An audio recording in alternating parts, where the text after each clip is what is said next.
In India, when you talk about real executive power, it all comes down to two roles: the prime minister, running the entire country, and the chief minister, in charge at the state level.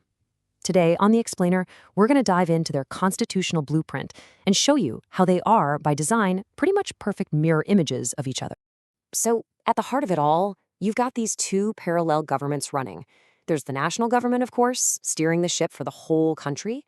And then for each state, you have a state government that handles all the regional stuff.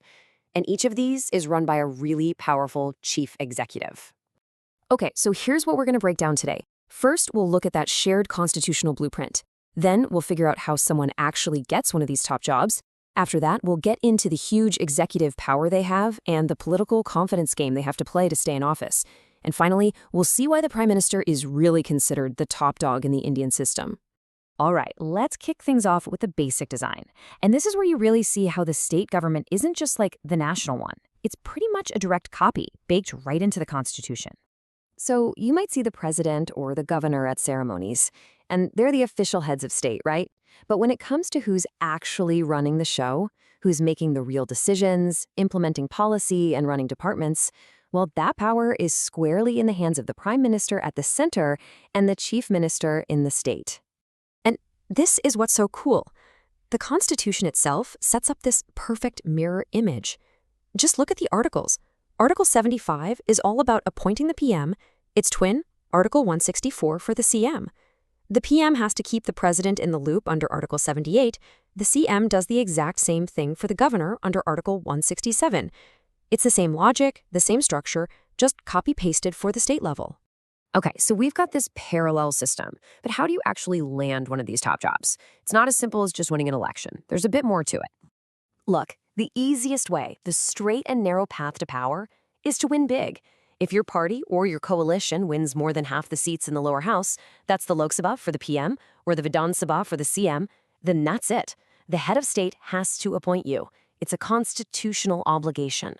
But let's be real, politics is messy, right? It's rarely that clean.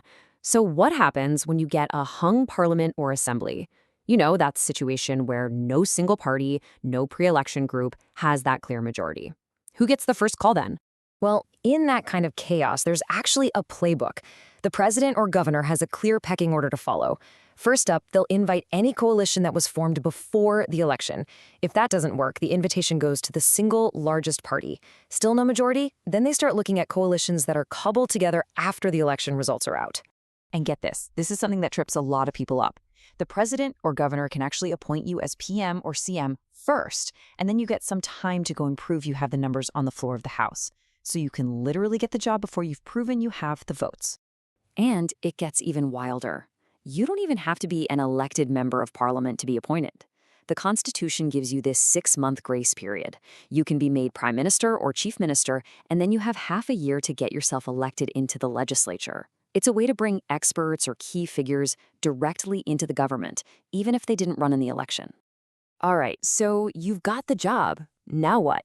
Well, the PM and CM have enormous power, and the main way they use it is through their hand-picked team, the Council of Ministers. And let's be clear, they are the absolute boss of this cabinet.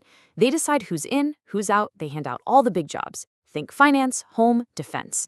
They can shuffle people around whenever they want, ask someone to resign, and here's the kicker: if the PM or CM quits, the whole government goes down with them. The entire council is dissolved. Now, this whole system is built on one core idea: collective responsibility. What does that mean? It means the entire cabinet is on the hook for every single decision. It doesn't matter if it was just one minister's idea, the whole government has to stand up and defend it. They're all in it together, as the saying goes. They swim or they sink together. So how do they stay in power? See, unlike a president who gets a fixed term, a PM or CM's job isn't guaranteed for 5 years. Nope, it's all about playing and winning, a constant game of confidence. If you actually read the Constitution, the wording sounds a bit old-fashioned, a relic of the British system. It says the PM holds office during the pleasure of the president, and a CM during the pleasure of the governor. But that word pleasure, it's just constitutional code. It has nothing to do with whether the president or governor personally likes you. What it really means is, do you have the confidence of the House? Do you have the majority support? As long as you have the numbers, you have their pleasure. But the moment you lose that support, say a no confidence vote passes, the game's up. You have to resign. It's your constitutional duty. And if you dig your heels in and refuse, that's when the president or governor can step in and flat out dismiss you. That right there is the heart of how parliamentary democracy works. All right, so we've established the CM's role is a mirror image of the PM's. But over the decades, people have come up with some really powerful ways to describe just how central the prime minister's job is to the whole system. You've probably heard this one.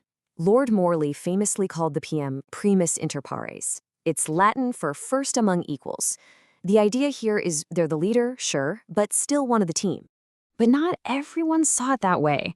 Others, like Sir William Vernon Harcourt, thought that was way too modest. He called the PM a moon among the lesser stars. Now that paints a very different picture, doesn't it? One person who completely outshines everyone else in the room. But maybe best description, the most elegant one, comes from Ivor Jennings. He called the PM the keystone of the cabinet arch. You know, a keystone? It's that central stone at the very top of an arch that holds the whole thing together. You pull it out and everything comes crashing down. That's the PM. And then, if you want the most blunt, straightforward take, you've got H.R.G. Greaves. He just laid it out there. The government is the master of the country, and the prime minister is the master of the government. No beating around the bush there. It frames the PM as the ultimate seat of power. So it's pretty clear, right? The whole system, this entire blueprint, is built to create a super strong, stable center of power. But that leaves us with a big question, especially for today's world. In an age where governments are often these fragile coalitions, what happens to that keystone? Does the job become less about holding the arch up and more about a constant, nerve-wracking balance